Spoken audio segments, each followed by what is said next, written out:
Basi tunamshukuru Mungu kwa neema yake na kwa siku hii ya leo, lakini pia tunashukuru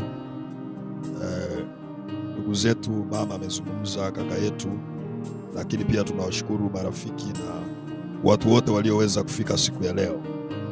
Kama alivyozungumza Apostle kwamba kwa muda kidogo tangu tumeanza chunga kanisa, tunatumia mara nyingi tarehe hizi zinatukuta tuko kwenye kambi ya Metamorpho, tunakuwa na muda mzuri wa kuhudumia watu kwa neno na kuomba pamoja. Isipokuwa mwaka huu kambi yetu itakuwa mwishoni mwa mwezi wa 12 mpaka tunapoenda kuingia mwaka 2026. Kwa sababu tumezoea kuitumia siku hii, tulikusudia tuweze kusanyika pamoja. Lengo sio kusherekea birthday tu kama watu wengine wanavyofanya au walivyozoea kufanya, lakini lengo ni kuweza kuitumia siku hii ambayo inaweza ikawa na nafasi nzuri ya kueleza na kushare na watu wengine neema ya Mungu, lakini na kupata muda pia wa kuomba kwa ajili yetu na kwa ajili ya maono ya kimungu. Kusoma Biblia kwenye kitabu cha Yohana Mtakatifu sura ya 1 kuanzia ule mstari wa 12, kusoma Biblia inasema kuanzia mstari wa 1, hapo mwanzo kulikuwa neno, neno alikuwa kwa Mungu, neno alikuwa ni Mungu, akifanyika chochote kilichofanyika pasipo yeye huyo neno, na ndani yake ndimo ulikuwa uzima, na huo uzima ni nuru ya watu, nuru ya gizani, wala giza halikuiweza. Alafu Biblia inasema alikuwepo mtu ametumwa kutoka mbinguni, kutoka kwa Mungu, jina lake Yohana, ambaye huyu yeye hakuwa nuru halisi, lakini alishuhudia kuhusu nuru halisi ya mtia kila mtu nuru.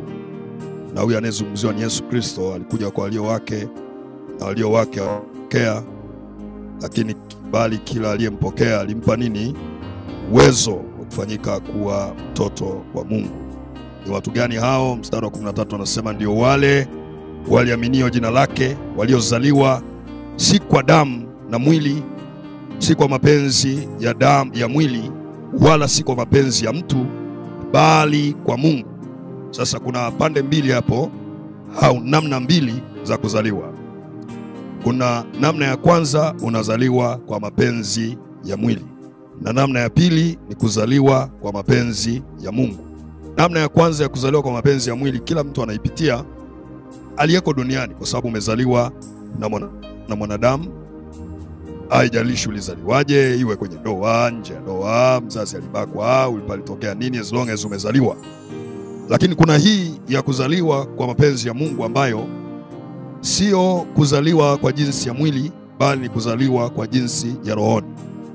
Maneno haya Yesu Kristo anazungumza kwenye Yohana sura ya 6, akizungumza kuhusu kuzaliwa mara ya pili. Kilichozaliwa kwa mwili ni mwili, na kilichozaliwa kwa roho ni roho. Sasa tunapomwamini Yesu Kristo tunazaliwa kwa roho. Hayo ndio mapenzi ya Mungu. Maana yake ni nini? Furaha yetu ya kuzaliwa katika mwili haina maana kama tutakuwa na kuzaliwa katika roho. Kwa mtu yoyote anayesherehekea birthday ya kuja duniani lakini hajamwamini Yesu Kristo hana furaha ya kweli, kwa sababu furaha ya kweli ni katika Kristo Yesu. Maana yake ili tuseme tunafurahia, tunashangilia, ni kwamba hakuna namna tungeweza kuzaliwa mara ya pili kwa kumpokea Kristo Yesu, isipokuwa kwanza tunapokuwa katika mwili wa damu na nyama. Na ndio maana Biblia inasema kwamba wenye mwili watauona wokovu wa Bwana.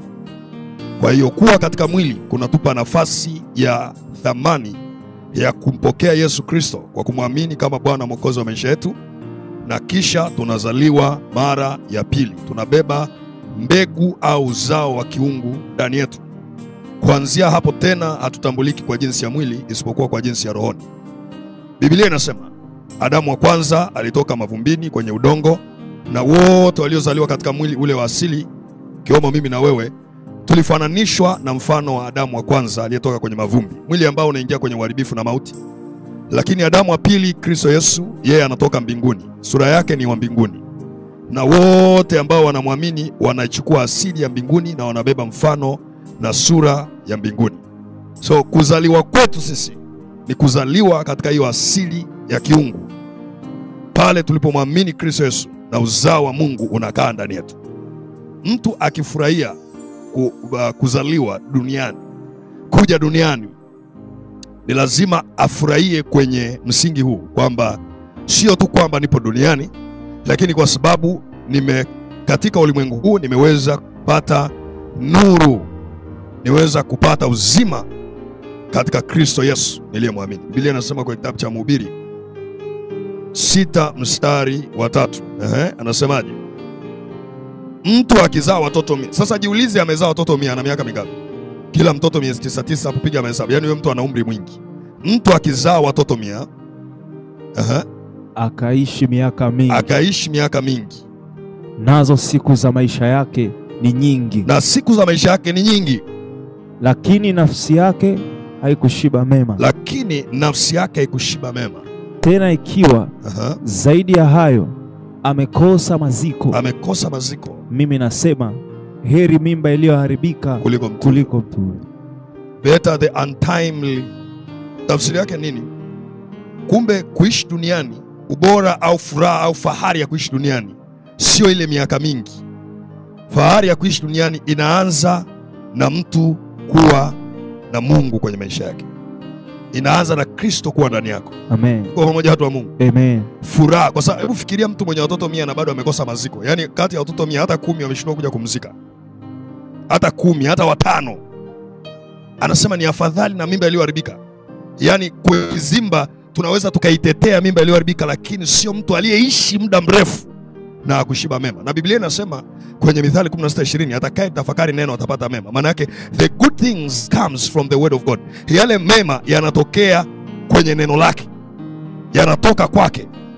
Nafsi haishibi mema ya duniani, nafsi inashiba mema haya ya Kristo Yesu. Heri wenye njaa ya haki, maana hao watafanyaje? Watashibishwa. Kwa nafsi za watu zinashibishwa yale yaliyo katika Kristo Yesu, neno lake, kumjua yeye. Ndio maana maisha ya mtu, thamani ya maisha ya mtu, na maisha hapa nazungumzia kwa maana ya siku anazoishi mtu, thamani yake sio wingi wa siku. Thamani yake ni kuanzia kwenye namna ametembea Mungu katika hizo siku, lakini pia na matokeo ambayo amekuwa nayo kwa sababu ya kumwamini Yesu Kristo kwenye maisha yake.